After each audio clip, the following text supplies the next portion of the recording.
Good morning. My name is Magnus Lofstrom, and I'm a policy director and senior fellow at the Public Policy Institute of California. I'd like to welcome you and thank you for joining us today's program. PPIC has just released a report titled Proposition 47's Impact on Racial Disparity in Criminal Justice Outcomes, a report that's available on our website at ppic.org. I want to acknowledge that this research and event are supported with funding from Arnold Ventures, and we would like to thank them for their support. For today's program, my colleague Brandon Martin will walk you through some of the key findings of the report. And then after Brandon's presentation, I'm going to moderate a panel discussion, and then we'll take some time at the end to answer audience questions. So if you have any questions, please send an email to the address on the screen. It's ppiceventquestions@gmail.com. And we would really appreciate you including your name and organization along with your question. So with that, I would now like to introduce Brandon Martin. He is a research associate at PPIC and co-author of this report. So Brandon, please take it away.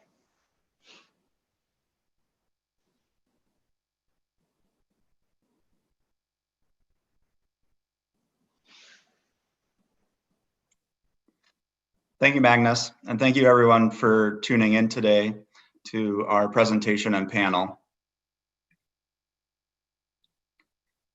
I'm going to be spending the next few minutes going over some of our key findings from our recent report titled Proposition 47's Impact on Racial Disparity in Criminal Justice Outcomes. This report is co-authored by myself, Magnus, and Steve Raphael at UC Berkeley.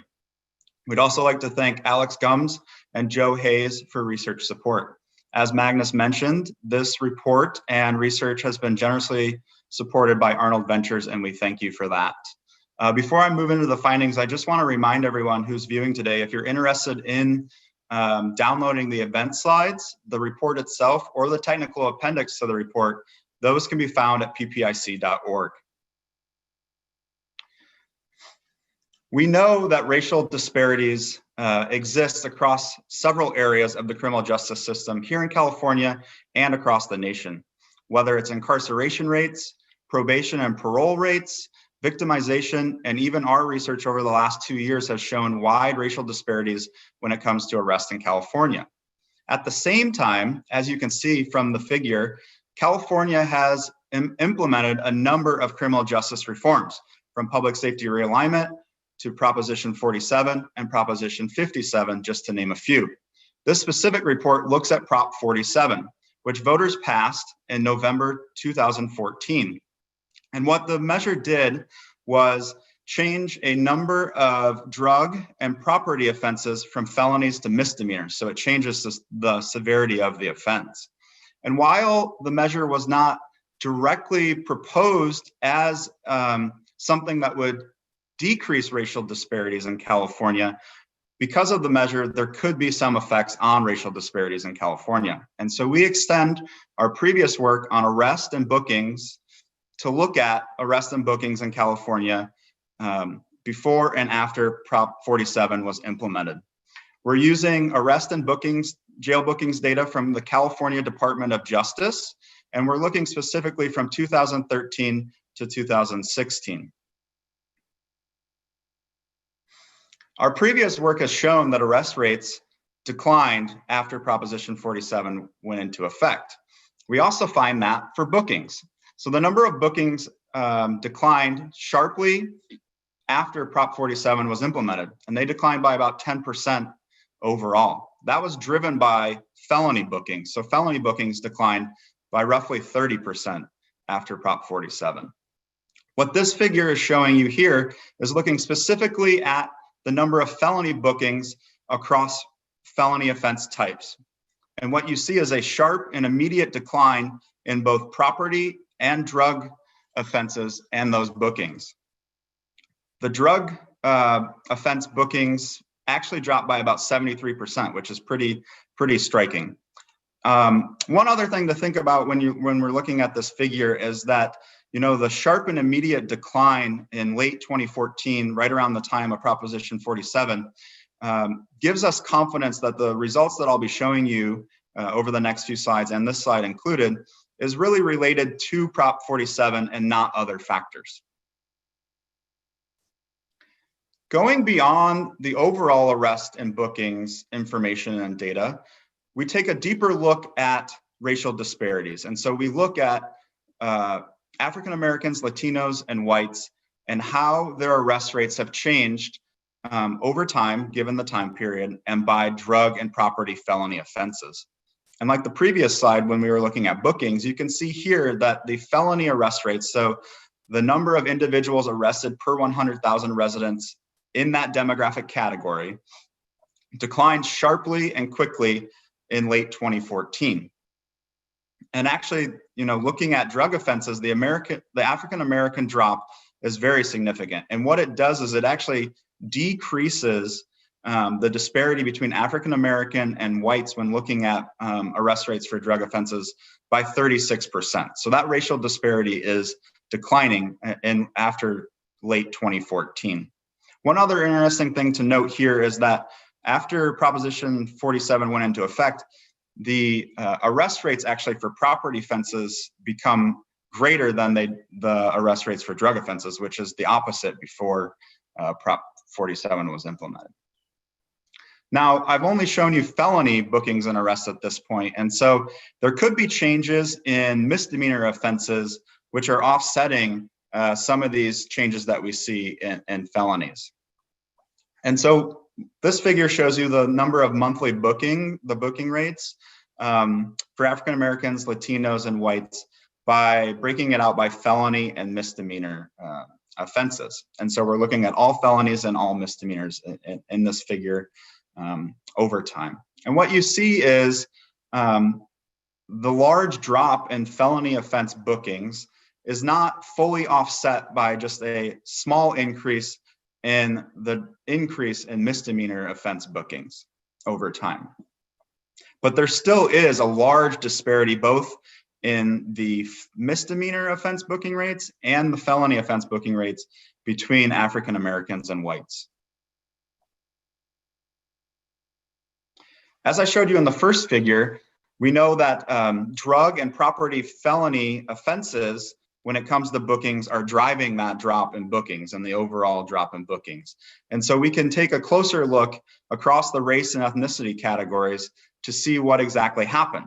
What you can see from this, and this figure is giving you felony drug and felony property offense booking rates for African Americans, Latinos, and whites, both before and after implementation of Prop 47.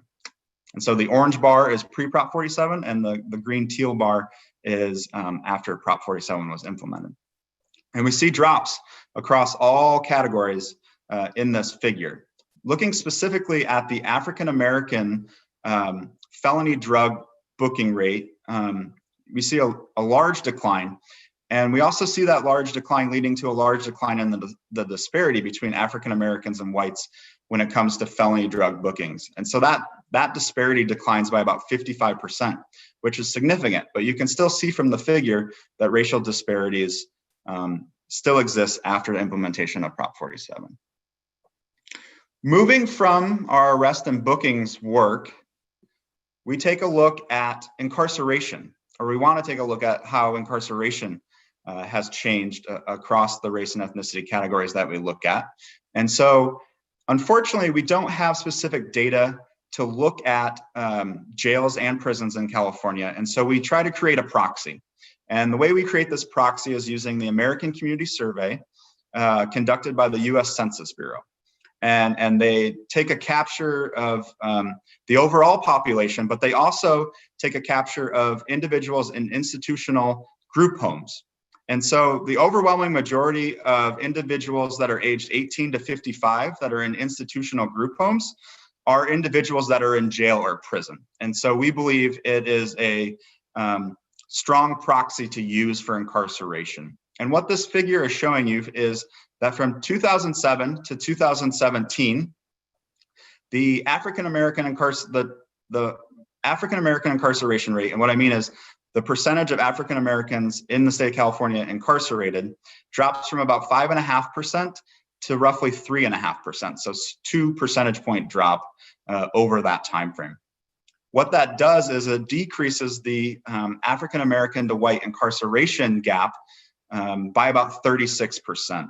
And one other interesting finding from this figure is that when you're looking at the African American incarceration rate, now in 2017, the rate in California actually matches the rate in the rest of the US, where previously we had been a larger percentage of African Americans were incarcerated in the state of California compared to the rest of the US. So to conclude, our report and these small findings from our report show that the use of pretrial detention after Prop 47 declined, and we see that in a decline in the booking rates. Overall, arrest and booking rates declined, and we see a narrowing of some racial disparities in those arrest and booking rates when comparing African American to whites in their arrest and booking rates. However, as you can see from the figures, there are still several and large widespread racial disparities that exist in California. And so before we move to the panel, and before I invite Magnus back up, I just want to remind everyone that if you have questions for the panel, and we encourage you to submit your questions for the panel, please do. Please submit them to ppiceventquestions@gmail.com. We ask when you submit those questions, if you could please include your name and organizational affiliation, that would be great. And so at this point, I would like to invite Magnus back up to start our panel.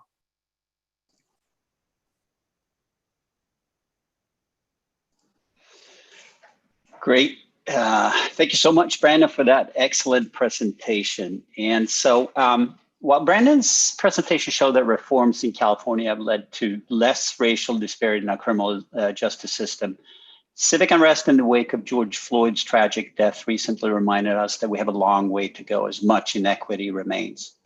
So what are policies and practices to address this problem? And what are challenges in successfully implementing them? And what are lessons from past efforts? So we are very fortunate to have an impressive panel today representing a variety of key perspective, experiences, and insights to shed light on these issues. So I'd like to introduce our panel. We have California State Assembly member Sydney Kamlager, representing the 54th Assembly District in LA. She is the chair of the Select Committee on Incarcerated Women, serves on the Penal Code Revision Committee, and sits on the Assembly Public Safety Committee.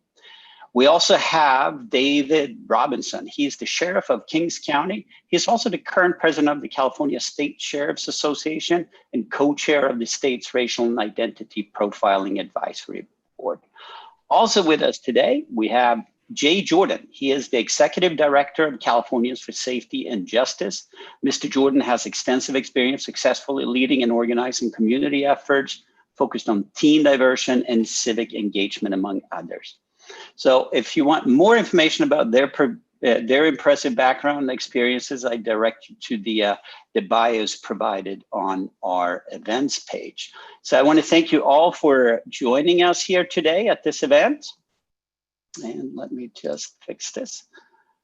Okay, so I want to start off talking a little bit about the report, fresh on the mind here after Brandon's presentation.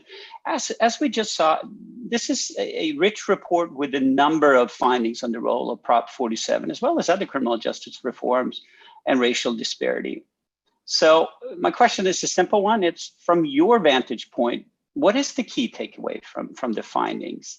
And we're going to begin with Assemblymember Kamlager, and then I'm going to move it to Sheriff Robinson, and I'll let Mr. Jordan wrap up that first question. Great. Well, thank you, Magnus, for that question, and thank you to the organizers of this event.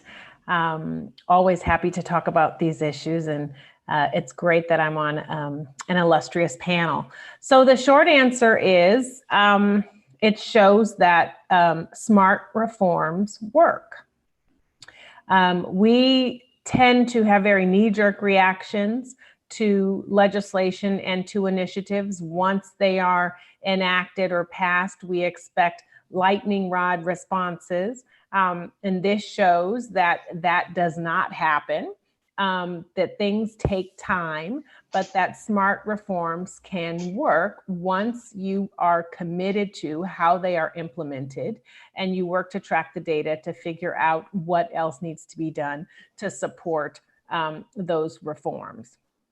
I have been in so many meetings and on panels, conferences, and everyone wants to talk about crime.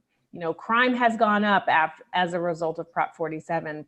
And the data just does not show that. It shows that there are some upticks in, property theft and in property crime.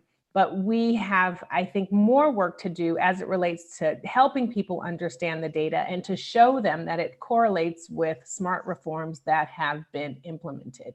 This affirms for me that the work that I am doing is on the right track and that we have to keep pushing. Great. Sheriff? Yeah, good morning, everyone. Thank you for having me. I really appreciate it. I agree with the Assemblywoman's comments. It seems to me that when you look at the arrest data, the booking data, and when those demographics are starting to come closer together into what they should be in representing our communities, it seems like there are pieces of the puzzle that work. And as she mentioned, you have to have smart reform. And there's a few little pieces that didn't necessarily not work, but need to be worked on further. And one of the things that I talk to people about all the time is when you take certain crimes away or reduce those crimes and you take jail as an option, you need to also have something to back those things up. So that way people still have an option to get some help in the community that they live in. And one of the things that we've unfortunately seen is the opioid overdose rates go up since Prop 47. And one of the things that I would encourage everyone is you can't just stop and look at what are the arrest and booking rates. You got to also look at, okay, now what are we doing for those people that probably had their lives saved because they were arrested and were booked under a drug offense and hopefully got some kind of help or treatment, while in custody. Now that we have taken that away as one option, and I'm not saying it's the greatest option, but one option, we need to do a better job now on the back end of making sure we go back to reducing those opioid overdose rates across all drugs, not just opioids. They've literally seen almost a 25 to 30% increase overall. And unfortunately, in certain communities like the African American community, it has also spiked to nearly a 30% increase prior to Prop 47. And so I think this was a great start. And I think the data coming out now is super helpful. But I think we really need to focus some more efforts on what can we do now to help those people that have those drug issues and make sure that we get them the help that they need moving forward. Thank you. Mr. Jordan? Hey, Magnus.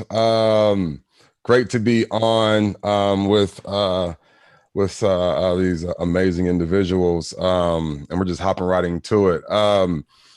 Our biggest takeaway, my biggest takeaway is this is hugely important research, right? And so we want to thank PPIC for doing it and thank the Arnold Foundation for supporting it. It verifies what we've known at the community level for decades, right? That the war on drugs and responses to lower level offenses have disproportionately impacted Black Californians and communities of color. What Prop 47 did was it only changed 6 nonviolent low-level offenses, and it shrunk racial disparities. And I agree with the sheriff, and I agree with the Assemblywoman. Smart reforms are needed, and they work. And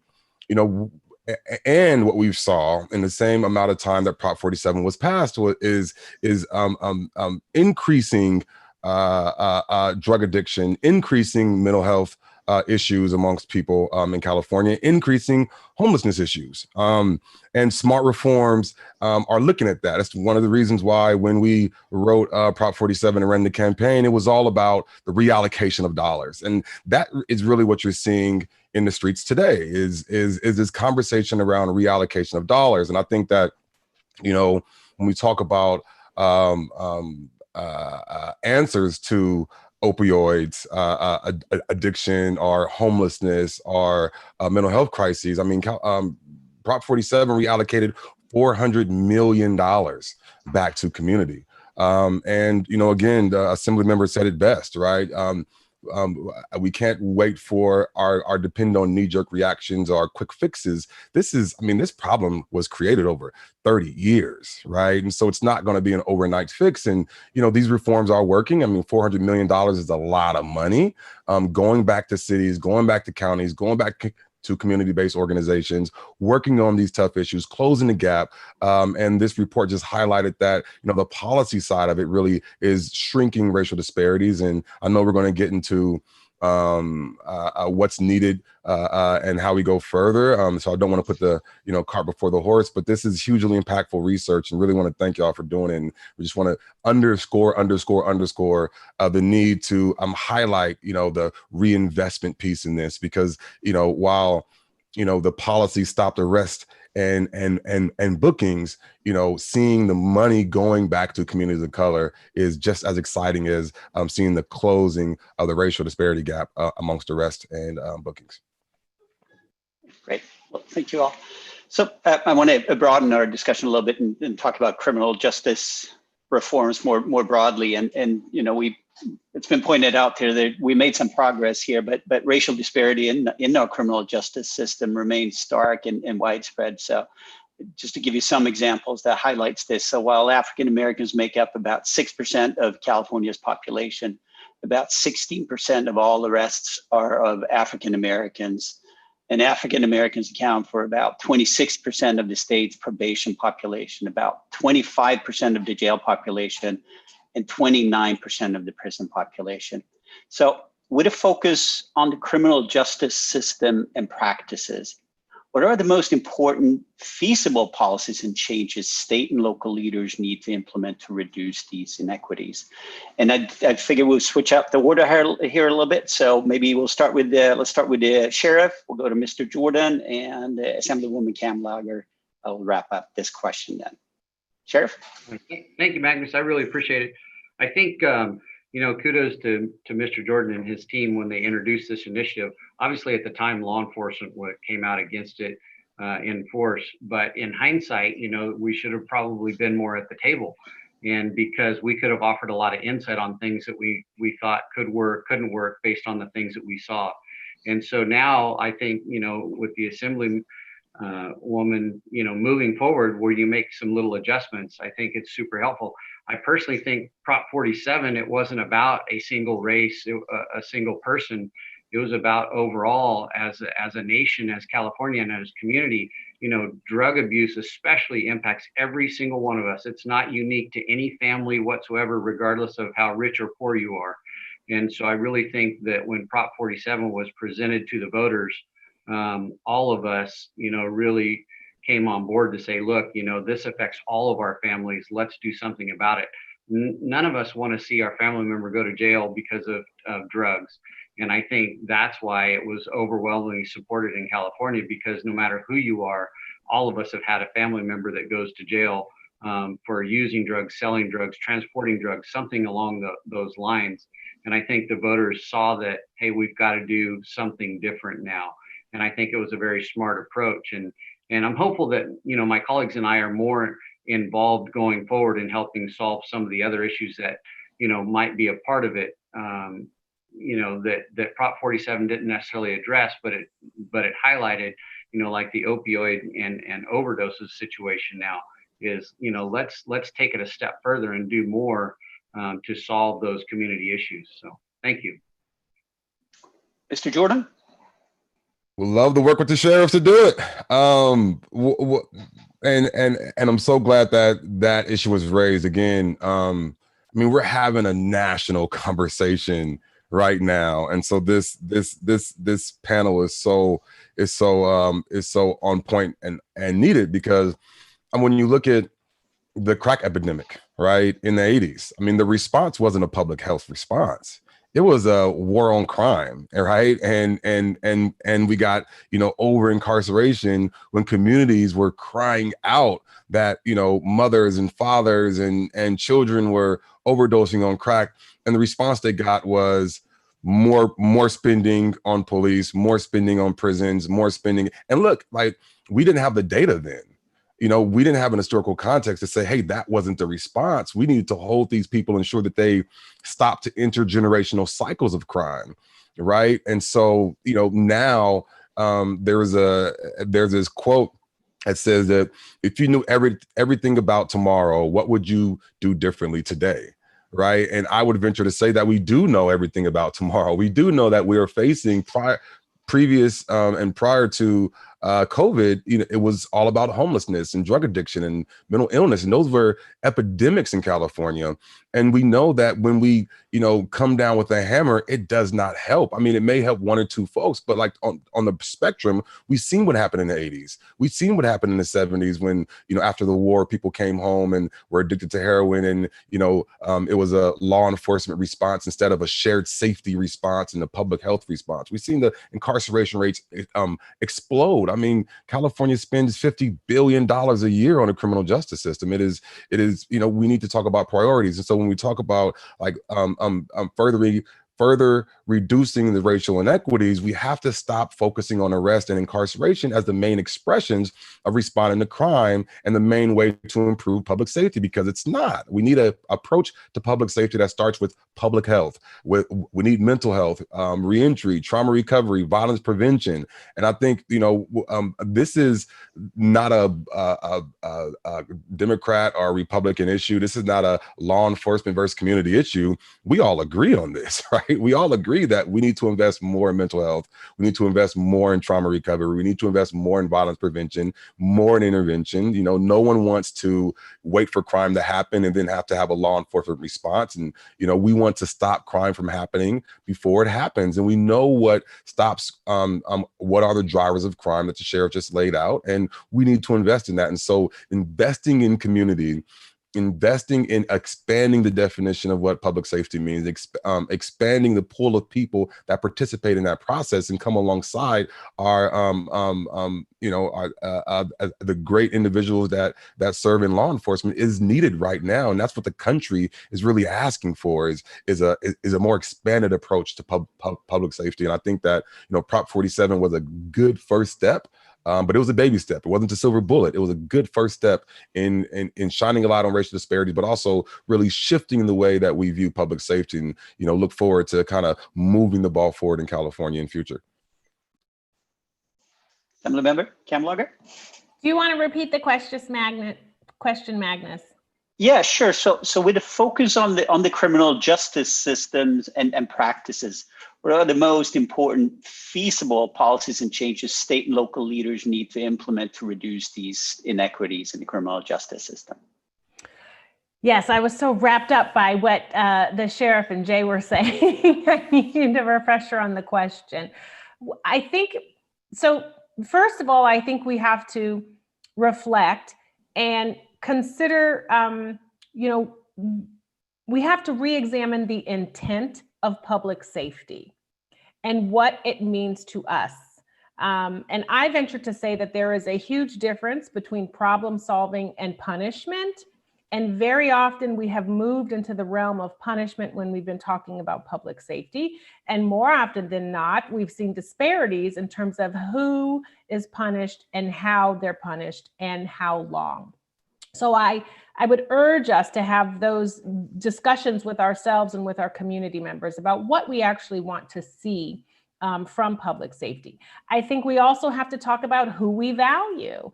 Jay talked about the war on crime and the difference between the crack epidemic and cocaine and opioids. And we've seemed to have evolved in terms of, who we value and how we want to help versus how we want to punish.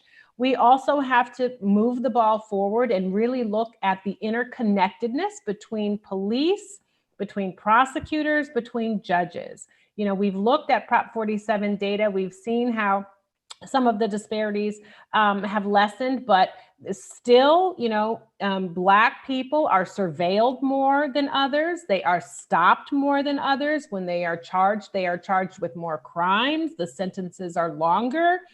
They are serving life without parole longer. When they are given bail, the bail numbers are higher. And all of those go beyond Prop 47. So it is incumbent upon us to look at the entire package, the system that is the justice world, and to begin to connect the dots, because all of these things are related. It's also important, as Jay mentioned, for us to have conversations about how these departments are funded. Years ago, we had robust discussions in the legislature about asset forfeiture, knowing that some budgets were supplemented with this money. We look at some of the challenges faced in probation and know that oftentimes incentives are provided if they get folks off, but the budgets are also sort of designed in terms of thinking about how many folks are serving and the technical violations. So there's so much work that has to be done, and there's so many components of the justice world that have to be that we have to unpack. You know, I'm working on a bill, AB 2054, which offers up alternatives to emergency responders so that we can look at not having to have law enforcement come in. Not every level 2, level 3, level 4 crisis needs a level 10 response. We have a number of bills working through the legislature that deal with probation and parole reform. We're also working on a bill, I think, with the Comptroller's Office and Jay's organization on victims' compensation and connecting that to victims of police killings and misconduct. So it goes to show you that I think the legislature is doing its part, but we need everyone at the table. So I'm going to take Jay up on David's suggestion of getting law enforcement to the table, because we need law enforcement to be involved in the solutions. Great. Well, thank you all. So I'm going to switch a little bit topic here, and on a topic that I think we have to talk about, and that's use of force. This is another area where California has taken steps to address excessive use of force. And so, for example, if we look at last year, legislators passed AB 392, which limits law enforcement to open fire only when necessary in defense of human life, as opposed to reasonable.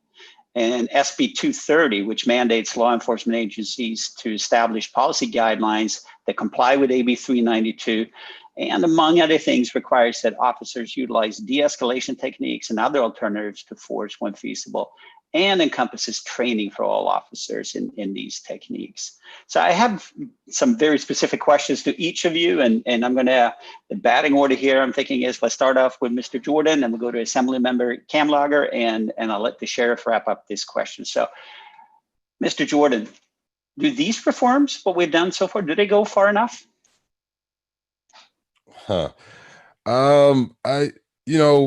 Look, 392 and other reforms are very important, and we applaud the leaders that have made them possible.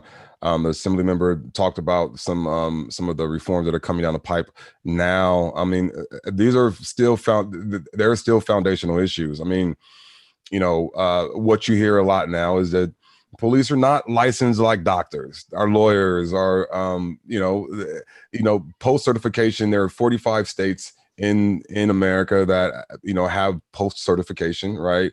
Police officer standard and training, and as a part of that, officers could be decertified in most of those states. California is not one of those states, and so I think when you think about how long it takes to be a doctor or a lawyer, it's like years and years and years of training and practicing, and then you have to go and actually get certified, get a licensed, right? And so I think there's broad support amongst folks and voters for ensuring that police officers are licensed, and that there's a process to de-license police officer. Another thing is, police contracts. They shield police from accountability. I'm going to call it out. Some of these contracts, and I think there are several research out there that says contracts literally wipe away the records, are make it difficult for even district attorneys to prosecute, or it allows police unions to give to district attorney races, and so there is no one size fits all of policing, but we need to have a broad approach. And I think the last thing I would say about this is, again, and it goes to the narrative that you're hearing on through all of us, is, look, we cannot expect police to respond to mental health crises, to drug addiction crises, to homelessness issues, right? Like, it is unfair to law enforcement to take them away from, responding to things that really need their response, right? And expect them to be social workers and therapists and homeless providers. And that's not what the taxpayer wants, right? Like, and so it goes hand in hand with looking at the criminal justice system budget, saying how many calls to service are going and routed to police that should have nothing to do with the police departments, right? And rerouting them to community-based organizations that are equipped to deal with those, and then taking that money that is saved from rerouting those calls to community-based organizations and put that money into the hands of community-based organizations. That's how we stop the cycle of intergenerational crime and trauma, and that's how we get away from excessive use of force, because cops are showing up to places where they're not equipped to deal with someone having a mental health crisis that needs a mental health professional. And so you get into these situations where there's excessive use of force because, it's the wrong approach and the wrong response. Great, thank you. Assembly Member Kamlager, what else then can and should the state do to prevent more tragic deaths? Well, we are working, the California Legislative Black Caucus has a number of bills in our justice package this year that I think will attempt to continue to shine the light on this issue. Everything from banning the carotid chokehold to greater transparency. We're looking at a bill about decertification. We're looking at qualified immunity. Like I said, the Crisis Act, which focuses on alternative responses. We have a plethora of bills that many of us were working on before George Floyd was murdered, because it's part of this continuum of changing the justice system. But I will say this, a bill is just a bill unless it is enforced.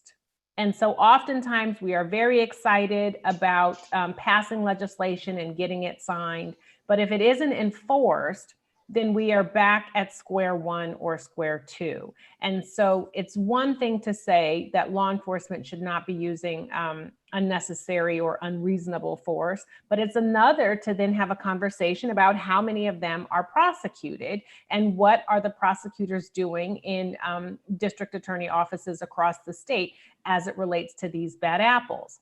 I think it's also really important that community think about why we call the police, because oftentimes we are calling the police on our own. And so what are some alternative measures that we can use to de-escalate or to resolve or to solve a problem? And then we also have to talk about the fact that, chances are a police officer who's just finished dealing with an armed robbery is not going to be able to adjust the adrenaline and the tactic to then go to someone's home and deal with a crisis that's a level 1. And so how do we then reshift not just the training, but how folks are going out to really recognize that that's something that law enforcement may not be able to sustain, those quick shifts. And then look at the bad apples that are in many of these law enforcement communities that drag the whole department down. So I actually feel for folks who are now having to respond to folks that they know never should have been hired, never should have been promoted, should have been fired before. And then hopefully asking folks, and this hasn't been done yet, to really look at the history of law enforcement departments across our state. Many of our cities were sundown cities. Many of the sheriffs and many of the police chiefs were, of another culture and of another time. And so how do we then sort of scrub that behavior and that culture that's been embedded in our police departments so that we have something that's a little more evolved? Thank you. And Sheriff, I think the question I'm going to ask, it kind of builds on the answers that we have now. So could you talk about the experience of implementing these reforms at the local level? And what are the challenges as well as the keys to success? Yeah, absolutely. And I think the prior comments were spot on in so many areas. Um, with 392, law enforcement was engaged, and they did take our input. And I really appreciate the legislature really taking law enforcement's input on that, because there were some caveats that we needed some input on. And then when you talk about 230, the training piece of the bill, a lot of people wanted that implemented immediately, but there's a process by which training has to be right. And when Post goes through the process of making sure they're putting out proper training, they set up committees of community members. So that way, when law enforcement gets the training, they hopefully have a better understanding and a better perspective coming from the community, and not just some, as the Assemblywoman said, not just somebody who's been in the department a long time and teaching what they think needs to be taught from the 1970s and 80s. And so it takes some time. And so we appreciate the time that the legislature and the governor gave us to start to implement, SB 230. And I can tell you that those things are rolling out. I sit on a lot of committees for the State Sheriff's Association, and Post has rolled out de-escalation and racial profiling and implicit bias training. And so now we're implementing that. We're getting our staff, obviously online, because we can't all get together now, but we're getting our staff to take those online courses to make sure they have that different perspective on what needs to happen. And I can't remember which said it, Mr. Jordan or the Assemblywoman, but law enforcement, we don't implement the rules, we don't implement the laws. The legislature does that, the voters do that. We're just try to carry those out. And I just recently finished 4 years on the racial profiling board for the state of California. And I learned so much in those 4 years that it wasn't an us against them. It was, hey, let's all work together, because we realized that many of us came from different backgrounds, but we can have common areas that we all agree upon. And when you talk about law enforcement and responding to these other types of calls for service, like the mental health crisis that's going on, Mr. Jordan is spot on. Like, many of us were clueless out of how to handle that. And while Post may cover it for an hour or two, we didn't go to school for that. We went to school to investigate criminal activity, to make traffic stops for, traffic violations and things like that. And then they threw in there, hey, here's a 2-hour block on dealing with somebody who's having a mental health crisis. But a mental health worker goes to school for 4 years to learn how to deal with the mental health crisis. But yet, unfortunately, law enforcement gets the call 99.9% of the time, because if you asked your friends and family, like, hey, what's the phone number to behavioral health or your local mental health center, nobody knows it, but they know 911. And so I absolutely agree. And I think you won't get any pushback from law enforcement when it comes to that piece of the puzzle of, hey, we've got to redirect these services to make sure that law enforcement isn't that first responder. Obviously, if it's a dangerous situation, we need to be, but law enforcement doesn't need to be a first responder in a lot of these civil situations and these mental health crises that we get called on first. And so I think, we can all be on the same page in a lot of those areas. And I've seen some of the legislation. My Assembly member Salas texted me yesterday, his legislation. I offered some input on that, and his legislation is to make sure that if somebody gets released from a law enforcement agency, or they quit before their internal affairs investigation is done, is that gets finished out and gets disclosed. And then there's some hiring practice legislation.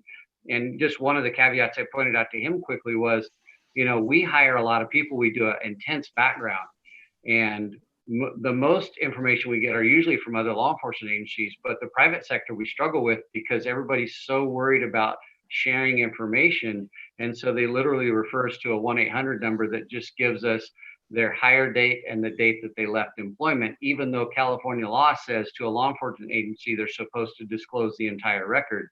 But most private entities, because they're so worried about getting sued by somebody for sharing something, that they disregard. And so he and I are actually, I told him I would get him some information on that to see if we can set something up where when we're bringing somebody into our job, we need to know their entire past. And we have private employers right now that are too scared to share information because they feel like they're going to be sued. And so hopefully through a lot of the legislative process this year, we can help identify some of those areas that would really help us. And I could tell you, most of the people in my agency are absolutely wonderful people that would just pour their heart and soul into any situation. But yeah, I've had a few bad apples, and it's frustrating when you have that bad apple and you can't immediately terminate, because there's an employment process that goes on for all employees across the state of California, regardless of what type of job you're in. And that part is frustrating. And so hopefully, you know, there can be some carve outs for those people that are in law enforcement where they still have a due process, but we're able to send a message immediately to the community, hey, that we're taking this serious, but they do have a due process, like every employee should have. I get that piece of the puzzle. And so I really think that the Assemblywoman hit it right on the head. These were things before the George Floyd tragedy. And I think across the nation, most people have seen law enforcement come out and say that was absolutely something that should have never happened. And so I think the Assemblywoman's correct. There was things already in the works to help law enforcement get some things right, because it is frustrating when we have laws that are passed that don't help us weed out and eliminate, you know, bad employees or not hire them in the first place. And so, you know, we look forward to working with the legislature to hopefully get to a middle ground. You know, obviously things come out in a knee-jerk reaction sometimes, and they might be too far one direction. But if we can get to a middle ground on a lot of those, I think you'll see a lot of support from law enforcement this year in trying to reform some of those things. Thank you. Great, thanks. So at this point, we want to go ahead and answer some questions that I have already come in via email. But I just want to give you a reminder. Please submit your questions to ppiceventquestions@gmail.com. So with that, let's see here what we have. I'm going to start with, there's just one quick is actually on the presentation. It's more of a method question just to get clarity on the numbers that were presented. And the question is, how is the booking rate figured out? The booking rate that Brandon presented. And it sounds like the number of bookings compared to number of arrests. Is that accurate? I'll give you the answer here as one of the authors on that report. That when we calculate a booking rate, we are looking at the number of bookings for a particular offense per 100,000 residents of that particular demographic group. So that's how we calculate that. So hopefully that answers the question quite clearly. So we have very different. I have a question here on the topic that we haven't touched today, and it's to all of you. And this is, what is the future of SB 10, end of cash bail? So that is a great question. So anyone wants to volunteer and start off? Otherwise, I'm happy to direct. I could take that as one of the organizations that worked on SB 10.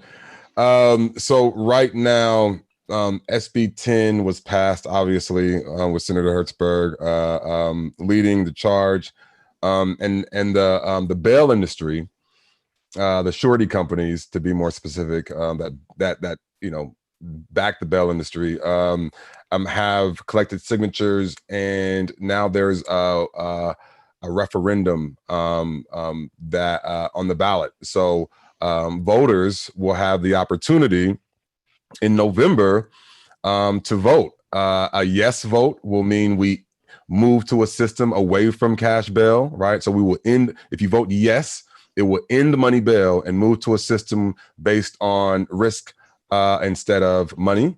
And if you vote no, then the cash bail stays. And so that is the future of cash bail in California. Voters will have their say-so in November. So again, a yes vote will end money bail and move to a system where it is based on risk, right? And there's like a tiered system. And a no vote will keep the status quo, and we will still have money bail. Anyone wants to add anything? Yeah, Assemblymember Kamlager. The legislature voted to end cash bail. There we have it. All right, so let's see here. We have another question directed at any of you who wants to take it. It's not an easy one, but what explains the remaining differences between African American white rates of arrest and incarceration? Well, I think one huge difference is that African Americans tend to be surveilled more. And there's, I think, a preponderance out there that African Americans and Latinos tend to be on probation or parole more. And obviously, you know, if you're in violation of one of those things, then you kind of go back into the system. And I do want to say that at the end of the day, even though we are talking about people, for many departments, those people represent dollars, and that is how systems are fueled. It's a crass way to put it, but it's true. The more folks you have going into your courts, the more folks you have getting booked, the more revenue you're generating. And Black and Latino communities, I think, tend to be surveilled more and tend to have been in the system before, which suggests that they're easier to shuffle back into the system. I mean, I had a situation where, you know, my husband driving in a car was stopped. And the first question out of the man's mouth was, have you violated probation? Are you on probation or parole? I don't know why you would ask that of an attorney, you know, with food and children in the car. And so that was actually a question that he asked. Is that the first thing you asked me before you even asked me for my ID and my registration? But it just goes to show you that there's a prevalence out there that suggests that these folks are just easy pickings. Anyone else wants to chime in on this? We have plenty of questions, so. Yeah, I'd like to just add a little bit of information. You know, one of the overall things that we see in law enforcement is, you know, we look at our crime stats and data to see, you know, those hot pockets in our communities. And unfortunately, those areas are typically areas of lower income where you might have more of one type of race in that community. And then, but you got to look beyond the crime data. It's the same community where they don't give them enough money to have the best and nicest schools. You know, we have areas in our jurisdiction that have beautiful schools, and then you go into a lower income area and they have schools based on the income in that area. And honestly, you can look across many different social spectrums and see that you know, you go into certain communities and they're flush with money, and then you go into another community and they don't give them very much. And so those communities are scraping by trying to make do with what they can. And so I think, you know, part of the challenge here is to get people, you know, those decision makers, the legislature, the governor, and even the voters to recognize that we can't have one community where they have a Taj Mahal type school, and then you have another community that their school was built in literally 1945, and they haven't had new funding for a new school since then, but yet they're gonna, you know, face the same budget cuts as the big, beautiful school. We've got to do more beyond law enforcement to address these inequities. We have bad cops in law enforcement. I'm never going to deny that. But the vast majority are absolutely great people that try to do the right thing.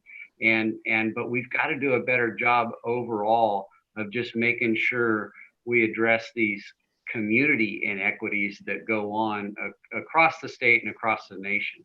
Thank you. Thanks. Mr. Jordan, I'm going to ask you a question, kind of like a follow-up on this as well. And that's really that, you know, these striking structural racial inequities are really not limited to the criminal justice system. They're clearly present in outcomes that shape and define overall well-being, including health, education, jobs, earnings, wealth, and housing. You touched on some of these things before.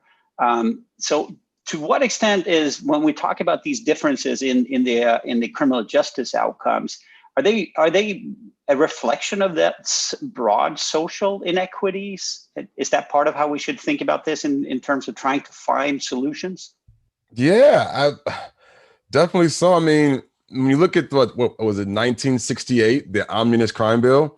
I mean, you had in 1967 the Kenner Commission, right, commissioned by then President Lyndon Baines Johnson, and they set forth a set of recommendations around like, it was a rebuke on government that these laws were racist, right? It was like, hey, we've held Black folks back in this country since its inception, and communities suffered, and it was a huge rebuke. So I would recommend everyone who's watching this to read the Kenner Commission, Kenner.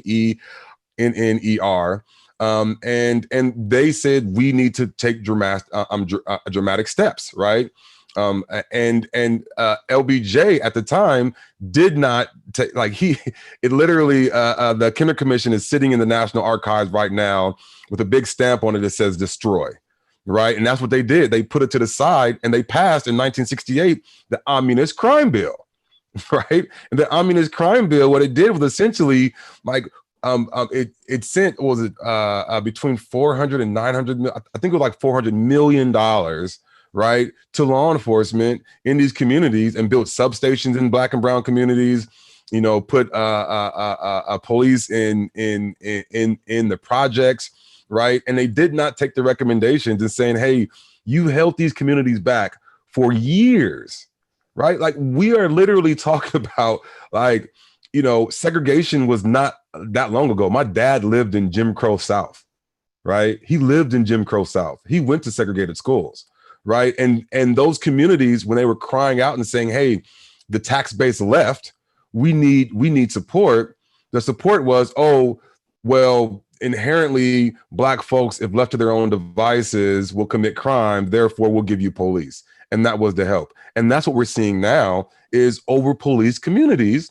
And to what, the assembly member and the sheriff said, and not enough resources. We have to look at budgets, right?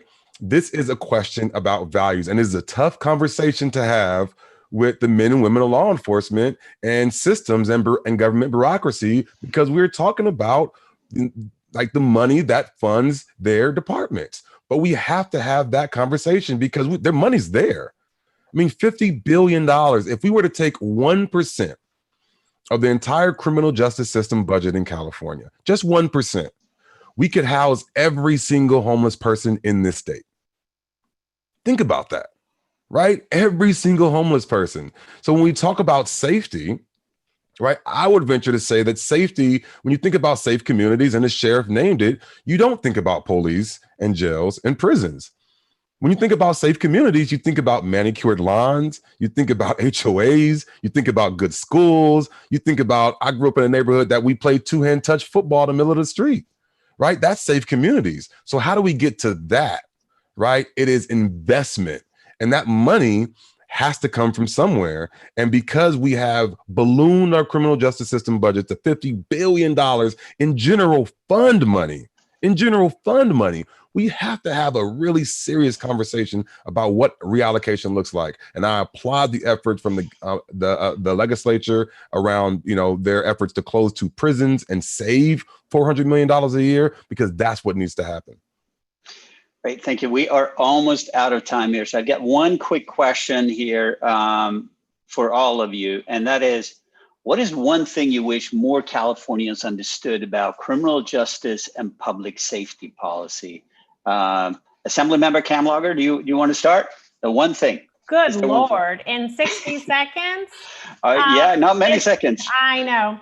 It's a long portal. It's a long portal that starts with, it starts with other things like racism and systemic racism and injustices, but it's a portal that starts with police, and the portal is very long.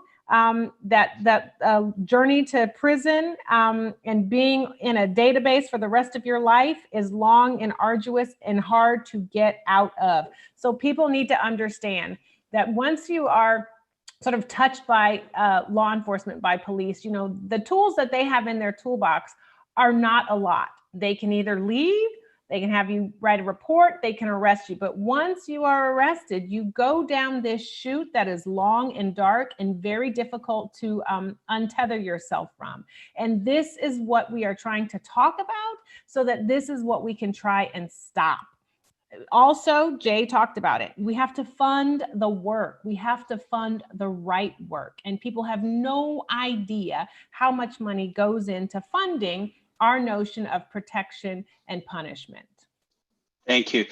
Sheriff, Mr. Jordan, you have a quick one thing that you want to give before we wrap out, because we are almost out of time. So I would just say, just real quick, spend more on kids. You know, we've got to spend more on our next generation, because that's the generation that hopefully, you know, helps us get out of this hole that we're in. We've got to spend more on schools. We've got to spend more on school programs, and we've got to take a look at these schools and build new schools in these lower income communities to bring those neighborhoods up. And to me, it just starts at that level. Thank you. Thanks. Mr. Jordan, you have a quick thing? Yep. Just building on what the Sheriff Robertson said, I know where to get that money from to build those schools. All right. Well, all right. So unfortunately, we are indeed out of time. And I want to thank all of you, our panelists here, for joining us today. And I want to thank you to Brandon. And thanks again to Arnold Ventures. And finally, of course, thanks to all of you for joining us today online. If you pre-register for this event later today, you will be receiving a survey, and we hope you'll take a couple of minutes to let us know how we did.